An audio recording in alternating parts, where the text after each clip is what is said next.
Hello everyone, ఎలా ఉన్నారు? అందరూ బాగున్నారా? మా బుడ్డోడి స్కూల్లో గురు పూర్ణిమ సెలబ్రేషన్స్ ఉన్నాయి. దానికోసమని గ్రీటింగ్ కార్డ్స్ని ప్రిపేర్ చేస్తున్నాం.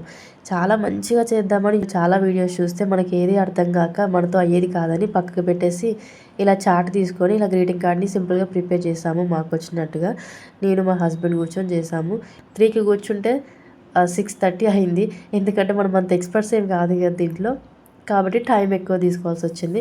మేము అంత కష్టపడుతుంటే మా బుడ్డోడేమో వాడికి నచ్చిన ఆనందం వాడిదనమాట. పేపర్ సీజర్ తోటి కటింగ్ చేసుకుంటూ వాడి ఆనందంలో వాడు ఉన్నాడు. సో ఆ కవర్లో కూడా ఒక చిన్న కార్డ్స్ ప్రిపేర్ చేశాను, మ్యాటర్ రాసి మంచిగా పెడదామని. ఇలా ప్రిపేర్ చేసి ఇలా చేశానమాట.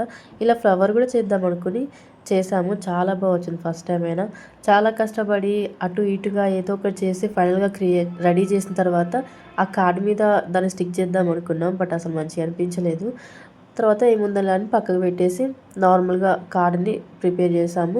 తర్వాత కార్డ్స్ మొత్తం ప్రిపేర్ అయిపోయిన తర్వాత వైట్ కార్డ్ మీద కొంచెం డెకరేషన్ లాగా స్కెచ్ పెన్స్ తోటి డెకరేట్ చేశాను కలర్స్ తోటి. తర్వాత మ్యాటర్ రాసి పెట్టేశాము. ఇంకా నెక్స్ట్ డే మార్నింగ్ అయితే కార్డ్స్ ఇలా ప్రిపేర్ చేశాను. చిన్న ఫ్లవర్స్ లాగా వైట్వి పెట్టాను.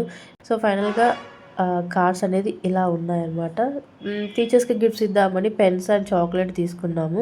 ఆ చాక్లెట్ చూసి మా వాడు ఊరుకుంటాడా, నాకు కావాలి నాకు కావాలని ఒకటే గోల. సో వాడికి ఇంకొక చాక్లెట్ ఇచ్చి మేనేజ్ చేసాము. వాడి ఆనందం వాడిది, వాడు కూడా తిని ఎంజాయ్ చేస్తాడు.